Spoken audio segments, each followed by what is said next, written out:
যাতনায় বক্তৃতা বেদান্ত। অদ্বৈতবাদের কথা বলিতে গিয়া আরও অনেক কথা আসিয়া পড়ে। সগুণ ঈশ্বরে বিশ্বাসমান হইলে হৃদয়ে কি অপূর্ব প্রেমের উচ্ছ্বাস হয় তাহা আমি জানি। বিভিন্ন কালের প্রয়োজন অনুসারে লোকের ওপর ভক্তির প্রভাব ও কার্যকারিতার বিষয় আমি বিশেষভাবে অবগত আছি, কিন্তু আমাদের দেশে এখন আর কাঁদিবার সময় নাই। এখন কিছু বীর্যের প্রয়োজন হইয়া পড়িয়াছে। এই নির্গুণ ব্রহ্মে বিশ্বাস হইলে সর্বপ্রকার কুসংস্কার বর্জিত হইয়া আমি সেই নির্গুণ ব্রহ্ম এই জ্ঞান সভায় নিজের পায়ের উপর নিজে দাঁড়াইলে হৃদয়ে কি অপূর্ব শক্তির বিকাশ হয় তা বলা যায় না। ভয়, কাকে ভয়? আমি প্রকৃতির নিয়ম পর্যন্ত গ্রাহ্য করি না। মৃত্যু আমার নিকট উপহাসের বস্তু। মানুষ নিজ আত্মার মহিমায় অবস্থিত। সেই আত্মা অনাদি, অনন্ত ও অবিনাশী। তাহাকে কোনো অস্ত্র ভেদ করিতে পারে না, অগ্নি দগ্ধ করতে পারে না, জল গলাইতে পারে না, বায়ু শুষ্ক করিতে পারে না। তিনি অনন্ত, জন্মরহিত, মৃত্যুহীন। তাহার মহিমার সম্মুখে সূর্য চন্দ্রসমূহ, এমনকি সমগ্র ব্রহ্মাণ্ড সিন্ধুতে বিন্দু তুল্য প্রতীয়মান হয়। তাহার মহিমার সম্মুখে দেশকালের অস্তিত্ব বিলীন হইয়া যায়। আমাদেরকে এই মহিমময় আত্মায় বিশ্বাসবান হইতে হইবে, তবেই বীর্য আসিবে। তুমি যাহা চিন্তা করিবে তাই হইয়া যাইবে। যদি তুমি নিজেকে দুর্বল ভাবো তবে দুর্বল হইবে, তেজস্বী ভাবিলে তেজস্বী হইবে। যদি তুমি নিজেকে অপবিত্র ভাবো তবে তুমি অপবিত্র, নিজেকে বিশুদ্ধ ভাবলে বিশুদ্ধই হইবে। অদ্বৈতবাদ আমাদের নিজেকে দুর্বল ভাবিতে শিক্ষা দেয় না, পরন্তু নিজেদের তেজস্বী, সর্বশক্তিমান ও সর্বজ্ঞ ভাবিতে উপদেশ দেয়। আমার ভেতরে ওই ভাব এখনই প্রকাশিত নাও হইতে পারে, কিন্তু উহা তো আমার ভেতরে রহিয়াছে। আমার মধ্যে সকল জ্ঞান, সকল শক্তি, পূর্ণ পবিত্রতা ও স্বাধীনতার ভাব রহিয়াছে। তবে আমি ওই ভাবগুলি জীবনে রূপায়িত করতে পারি না কেন? কারণ ওই কথা আমি বিশ্বাস করি না।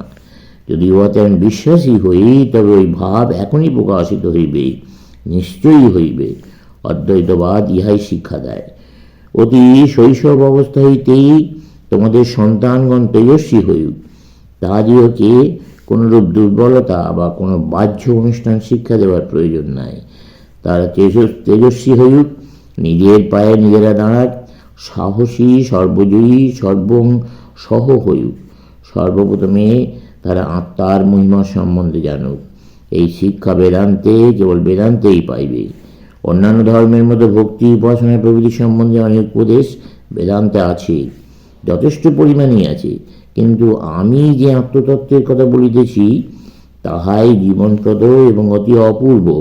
কেবল বেদান্তেই সেই মহান তত্ত্ব নিহিত, যা সমগ্র জগতে ভাবরাশিকে আমূল পরিবর্তিত করিয়া ফেলিবে এবং বিজ্ঞানের সহিত ধর্মের সামঞ্জস্য বিধান করিবে। আমি তোমাদের নিকট আমাদের ধর্মের প্রধান তত্ত্বগুলি বলিলাম। ওইগুলি কিভাবে কার্যে পরিণত করিতে হইবে, এখন সেই সম্বন্ধে কয়েকটি কথা বলিব। পূর্বেই বলিয়াছি, ভারতে যে সকল কারণ বিদ্যমান তাহাতে এখানে অনেক সম্প্রদায় থাকিবারই কথা। কার্যত দেখিতেছি এখানে অনেক সম্প্রদায়। আর একটি আশ্চর্য ব্যাপার, এখানে দেখা যাইতেছে যে এক সম্প্রদায় অপর সম্প্রদায়ের সহিত বিরোধ করে না। শৈব একথা বলে না যে বৈষ্ণব মাত্রই অধঃপাতে যাইবে, অথবা বৈষ্ণব শৈবকে ওই কথা বলে না।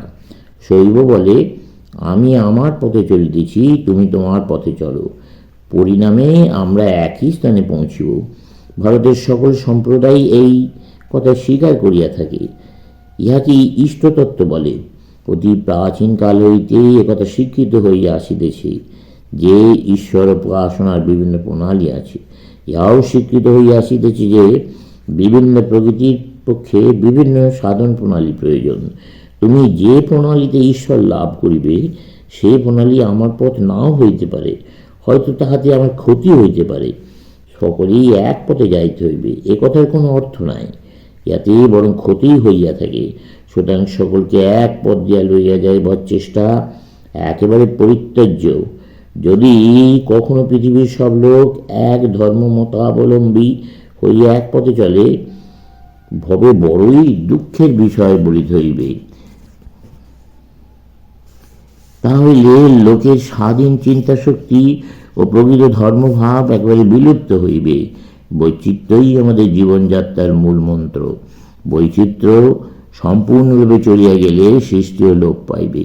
যতদিন চিন্তা প্রণালীর এই বিভিন্নতা থাকিবে, ততদিন আমাদের ব্যক্তিগত অস্তিত্ব থাকিবে। বৈচিত্র্য আছে বলিয়া বিরোধের প্রয়োজন নাই। তোমার পথ তোমার পক্ষে ভালো বটে, কিন্তু আমার পক্ষে নহে। আমার পথ আমার পক্ষে ঠিক, কিন্তু তোমার পক্ষে নহে। প্রত্যেকেরই ইষ্ট ভিন্ন। এক কথায় এই কথায় বোঝায় যে প্রত্যেকের পথ ভিন্ন। এটি মনে রাখিও, কোনো ধর্মের সহিত আমাদের বিবাদ নাই। আমাদের প্রত্যেকেরই ইষ্ট ভিন্ন, কিন্তু যখন দেখি কেউ আসিয়া বলিতেছে ইহাই একমাত্র পথ, এবং ভারতের ন্যায় অসাম্প্রদায়িক দেশে জোর করিয়া আমাদেরকে ওই মত অবলম্বী করতে চায়, তখন আমরা তাদের কথা শুনিয়া হাসিয়া থাকি। যারা ঈশ্বর লাভের উদ্দেশ্যে ভিন্ন পথ অবলম্বী ভাতাদের বিনাশ সাধন করিতে ইচ্ছুক, তাদের মুখে প্রেমের কথা বড়ই অসঙ্গত অশোভন। তাদের প্রেমের বিশেষ কিছু মূল্য নাই। অপরে অন্য পথের অনুসরণ করিতেছে, ইহা যে সহ্য করতে পারে না, সে আবার প্রেমের কথা বলে। ইহাই যদি প্রেম হয়, তবে দেশ বলিব কাহাকে? খ্রিস্ট, বুদ্ধ বা মোহাম্মদ, জগতে যে কোনো অবতারই উপাসনা করুক না, কোনো ধর্ম অবলম্বীর সহিত আমাদের বিবাদ নাই। হিন্দু বলেন, এসো ভাই, তোমার যে সাহায্য আবশ্যক তা আমি করিতেছি, কিন্তু আমি আমার পথে চলিব, তাতে কিছু বাধা দিও না। আমি আমার ইষ্টের উপাসনা করিব।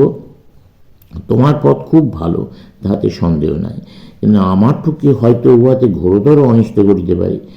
কোন খাদ্য আমার শরীরের উপযোগী, তাহা আমার নিজ অভিজ্ঞতা হইতেই আমি বুঝতে পারি। কোটি কোটি ডাক্তার সে সম্বন্ধে আমাকে কিছু শিক্ষা দিতে পারে না। এইরূপ কোন পথ আমার উপযোগী হইবে, তা আমার অভিজ্ঞতা হইতে আমি ঠিক বুঝিতে পারি। ইহাই ইষ্টনিষ্ঠা। এই কারণেই আমরা বলিয়া থাকি যে, যদি কোনো মন্দিরে গিয়া অথবা কোনো প্রতীক বা প্রতিমার সাহায্যে তুমি তোমার অন্তরে অবস্থিত ভগবানকে উপলব্ধি করতে পারো, তবে তাহাই করো।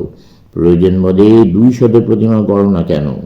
যদি কোনো বিশেষ অনুষ্ঠানের দ্বারা তোমার ঈশ্বর উপলব্ধির সাহায্য হয়, তবে শীঘ্রই সকল অনুষ্ঠান অবলম্বন করো। যে কোনো ক্রিয়া বা অনুষ্ঠান তোমাকে ভগবানের নিকট লইয়া যায়, তাহাই অবলম্বন করো। যদি কোনো মন্দিরে গেলে তোমার ঈশ্বর লাভে সহায়তা হয়, সেখানে গিয়াই উপাসনা করো, কিন্তু বিভিন্ন পথ লইয়া বিবাদ করিও না। যে মুহূর্তে তুমি বিবাদ করো, সেই মুহূর্তে তুমি ধর্মপথ হইতে ভ্রষ্ট হইয়াছ। তুমি সম্মুখে অগ্রসর না হইয়া পিছু হটিতেছ, ক্রমশ পশুস্তরে উপনীত হইতেছ। চলবে।